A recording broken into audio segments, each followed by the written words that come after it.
섬유근육통, 섬유근육통증, 섬유근통, 섬유근통증, 섬유근통증후군, 근육섬유통, 근섬유통, 근섬유통증. 양이하게 뛰어난 검사와 처치에도 불구하고 한 번 발생하면 낫지 않게 관리해야 한다라고 알려진 섬유근육통으로 고통스러우시다면 섬유근육통 시술탕에 도움을 청하십시오. 다음은 섬유근육통에 대한 서울 아산병원 홈페이지에 기재된 내용입니다. 정의: 섬유근육통은 특별한 원인 없이 신체 여러 부위의 통증, 피로, 수면장애 및 인지장애 등이 3개월 이상 만성적으로 계속되는 질환을 의미합니다. 섬유근육통은 모든 연령대에서 발생합니다. 특히 30에서 50대 사이의 중년층에서 흔하게 발생합니다. 여성의 발생 비율이 남성보다 9배 정도 높습니다. 원인: 섬유근육통의 발병 원인은 명확하지 않습니다. 유전적 소인과 후천적 환경 요인이 단독적으로 혹은 복합적으로 작용하여 발생한다고 알려져 있습니다. 섬유근육통 환자의 형제나 자매는 섬유근육통이 발생할 위험성이 일반인보다 13배 정도 높습니다.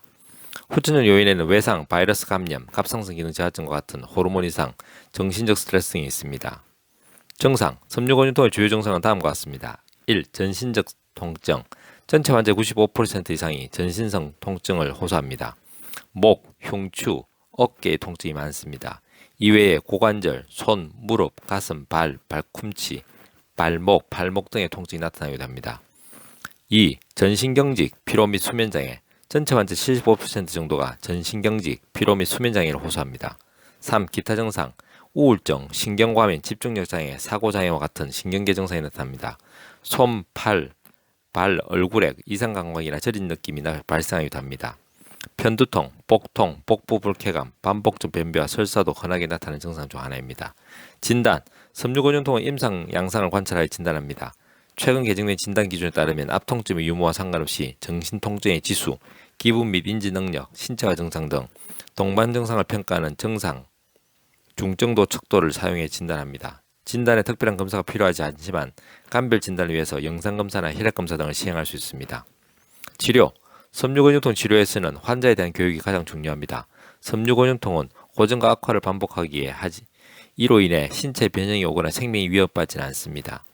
섬유근육통이 치료할 수 있는 질환임을 환자에게 인지시켜서 능동적으로 치료에 참여하도록 독려하는 것이 중요합니다. 1. 운동요법. 근육을 풀어주도록 운동하여 심혈관계를 작용을 향상시키는 것이 중요합니다.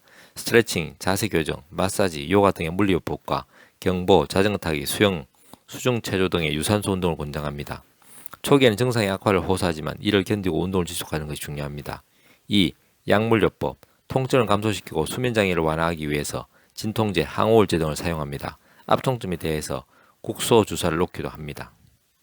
이상과 같이 섬유근육통에 대해서 간략하게 잘 정리되어 있습니다. 그러나 양의학은 의료법의 모순으로 과학기술 산물인 검사기와 처치기, 거대 자본의 다국적 제약회사의 인공합성 신약의 독점에도 불구하고 섬유근육통에 대해 아주 무기력한 상황임을 보여주고 있습니다.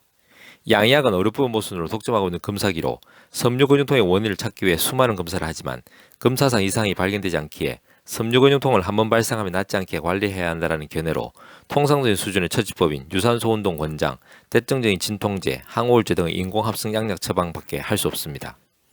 한번 발생하면 낫지 않게 관리해야 한다고 알려진 섬유근육통으로 기존 양의학의 뛰어난 검사와 처치에도 불구하고 고통스러우시다면 섬유근육통 시술탕에 도움을 청하십시오.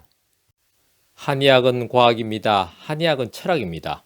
건강은 균형입니다. 동양 한의원은 균형입니다.